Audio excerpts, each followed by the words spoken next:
আসসালামু আলাইকুম। সবাইকে স্বাগত জানাচ্ছি বাংলা ক্লাসরুমের স্টুডিও থেকে। আমি খোরশেদ আলম। আমরা আজকের ভিডিওর মধ্য দিয়ে উপাদান আর উপকরণ সম্পর্কে বেসিক ধারণা নেব। এখান থেকে বিভিন্ন চাকরি পরীক্ষা, বিসিএস বলি বা প্রতিযোগিতামূলক পরীক্ষা বলি বা অ্যাডমিশন বলি, সব জায়গা থেকে কিন্তু প্রশ্ন হয়। সুতরাং এই টপিকটা খুবই গুরুত্বপূর্ণ একটি টপিক। আচ্ছা, আমরা একটা বিষয় সকলে জানি যে আমরা কথা বলি বাক্যের মধ্য দিয়ে। ঠিক আছে, একটা বাক্যের মধ্য দিয়ে আমরা কথা বলি, বাক্যের মধ্য দিয়ে আমরা কথা বলি। এই বাক্য তৈরি হইতে গেলে প্রথমে কিন্তু বাক্য তৈরি হয় না। বেশ কিছু ধ্বনি, যেমন ক, খ, গ, ঘ, এরকম বেশ কিছু ধ্বনি আছে, বর্ণ আছে। এই বর্ণগুলো একত্রিত হয়ে একটি শব্দ গঠন করে। অর্থাৎ প্রথমে আসে ধ্বনি, এই ধ্বনিগুলো যুক্ত হয়ে গঠন করে একটা শব্দ। আর এই শব্দগুলো পাশাপাশি যুক্ত হয়ে গঠন করে বাক্য। অর্থাৎ আমি যেই কথাটা বলতে চাচ্ছি সেটি হলো যে ধ্বনিগুলো প্রথমে যুক্ত হয়ে শব্দ গঠন করে, আর শব্দ থেকে একটি বাক্য গঠন হয়। সেই বাক্যটাই কি? আমাদের ভাষা, তাই না? এটা হচ্ছে আমাদের ভাষা। অর্থাৎ প্রথমে ধ্বনি, তারপরে শব্দ, তারপরে বাক্য, তারপরে ভাষা। অর্থাৎ এই ক, খ, গ, ঘ এগুলো দিয়ে আমি একটা শব্দ গঠন করলাম, আমি। ঠিক আছে, এই আমি একটা শব্দ। এরকম আরো বেশ কিছু শব্দ আছে, যেমন আমি, এখন, নিচ্ছি, ঠিক আছে, নিচ্ছি, ক্লাস, ঠিক আছে, এগুলো হচ্ছে একটা শব্দ। ওকে, একটা শব্দ। এই শব্দগুলো এই শব্দগুলো যখন আমি সাজাবো তখন গঠন হয়ে যাবে একটি বাক্য। আমি এখন ক্লাস নিচ্ছি, একটা বাক্য গঠন হলো। এই বাক্যটাই কি? ভাষা। অর্থাৎ এই বাক্যটা দিয়ে আমি আমার মনের ভাব প্রকাশ করছি। এই জন্য ভাষা তৈরিতে প্রথমে যেটা প্রয়োজন পড়ে সেটা হলো ধ্বনি। ওকে, আমরা তাহলে উপাদান আর উপকরণ নিয়ে যে প্রাথমিক তথ্য, সেই তথ্যটা ভালো করে বুঝেছি। ওকে, তাহলে একটা বিষয় আমরা লিখতে পারি, প্রথমে লিখতে পারি কি? ধ্বনি। এই ধ্বনিটা মিলে গঠন হলো কি? ধ্বনি মিলে গঠন হইল একটা শব্দ। আর এই শব্দ থেকে গঠন হলো কি? শব্দ থেকে গঠন হলো আমাদের বাক্য। আর এই বাক্য থেকে আসলো কি? আমাদের ভাষা।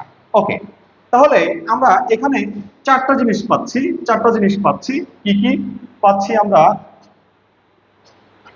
পাচ্ছি আমরা ধ্বনি, শব্দ, বাক্য, ভাষা। ওকে, আমরা মনে রাখবো উপাদান। উপাদান হলো ক্ষুদ্র ক্ষুদ্র অংশ। ঠিক আছে, ক্ষুদ্র ক্ষুদ্র অংশ দিয়ে যখন বৃহৎ অংশটা তৈরি হয় তখন সেটা হবে কি? উপকরণ। উপাদান আর উপকরণ কিন্তু এক জিনিস না। ঠিক আছে, উপাদান এক জিনিস, উপকরণ অন্য জিনিস।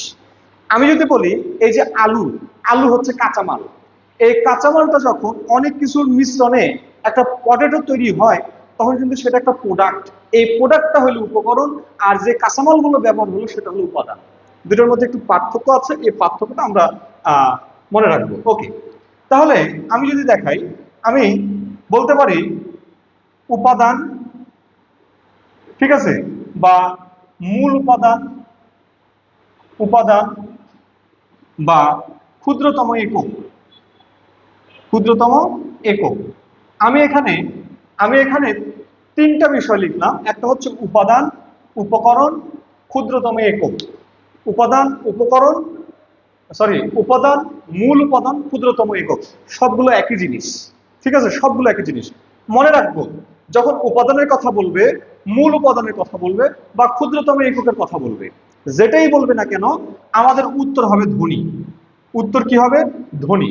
যদি এখন আপনাকে প্রশ্ন করে যে ভাষা উপাদান, ভাষার মূল উপাদান, ভাষার ক্ষুদ্রতম একক কোনটা? উত্তর হবে ধ্বনি। যদি বলা হয় বাক্যের উপাদান, বাক্যের মূল উপাদান, বাক্যের ক্ষুদ্রতম একক কোনটি? উত্তর হবে ধ্বনি। ভাষা শব্দের উপাদান, শব্দের মূল উপাদান, শব্দের ক্ষুদ্রতম একক কি? উত্তর হবে ধ্বনি। অর্থাৎ প্রশ্ন যেটাই করুক না কেন উত্তর হবে ধ্বনি। ওকে, এরপরের যে বিষয়টা সেটা হচ্ছে উপকরণ। উপকরণটা কি? উপকরণ, প্রশ্নে আমাদের উপকরণ আসতে পারে একক আসতে পারে। একক কোনটা? বা বৃহত্তম একক। মনে রাখবেন, যেটাই বলুক না কেন, উপকরণ বলুক, একক বলুক বা বৃহত্তম একক বলুক, যেটাই বলুক না কেন উত্তর হবে আগেরটা। উত্তর হবে আগেরটা। উত্তর হবে আগেরটা। অর্থাৎ যদি বলা হয় ভাষার উপকরণ, ভাষার উপকরণ কোনটি, ভাষার একক কোনটি, ভাষার বৃহত্তম একক কোনটি? উত্তর হবে বাক্য। যদি বলা হয় বাক্যের উপকরণ কোনটি, বাক্যের একক কোনটি, বাক্যের বৃহত্তম একক কোনটি? উত্তর হবে শব্দ। যদি বলা হয় শব্দের উপকরণ কোনটি, শব্দের একক কোনটি, শব্দের বৃহত্তম একক কোনটি? উত্তর হবে ধ্বনি। অর্থাৎ যদি আমাদের উপকরণ একক বা বৃহত্তম একক যদি বড়টার কথা বলে, মনে রাখবো বড় মানে কি? প্রোডাক্ট। উপকরণ মানে প্রোডাক্ট, বা একক মানে প্রোডাক্ট, বৃহত্তম একক মানে প্রোডাক্ট, বড় জিনিস হবে। অর্থাৎ ভাষা বললে আগেরটা, বাক্য বললে তার আগেরটা, যদি শব্দ বলে তার আগেরটা। এখন যদি বলা হয় ধ্বনির উপকরণ কোনটি, ধ্বনির উপকরণ নাই। যদি বলা হয় ধ্বনির উপাদান কোনটি, নাই। ঠিক আছে, তাহলে এইভাবে আমরা এই তথ্যগুলো মনে রাখবো। এরপরে যেটা আছে সেটা হচ্ছে উপাদান, মৌলিক উপাদান। কোশ্চেন হবে যে নিচের কোন ভাষার মৌলিক উপাদান কোনটি? একটা আমরা দেখলাম উপাদান, মূল উপাদান বা ক্ষুদ্রতম একক। এবার প্রশ্নটা হবে মূল উপাদান, সরি মৌলিক উপাদান। কি? মৌলিক উপাদান। লক্ষ্য করেন, মৌলিক উপাদানের কথা যদি বলে, একটা হচ্ছে মূল উপাদান, উপাদান বা মূল উপাদান, আর একটা হচ্ছে মৌলিক উপাদান। মূল উপাদান বললে ধ্বনি উত্তর হবে, উপাদান বললে ধ্বনি উত্তর হবে, ক্ষুদ্রতম একক বলে ধ্বনি উত্তর হবে।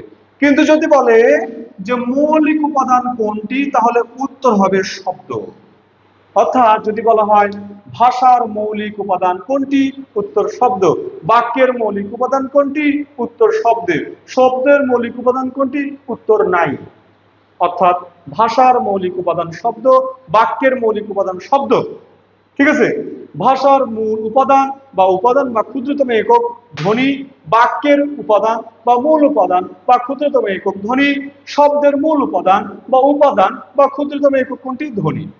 উপাদান, মূল উপাদান, ক্ষুদ্রতম একক বললে যার বলুক উত্তর হবে ধ্বনি, এই তিনটার মধ্যে। আর যদি বলা হয় মৌলিক উপাদান কোনটি, তাহলে উত্তর হবে শব্দ।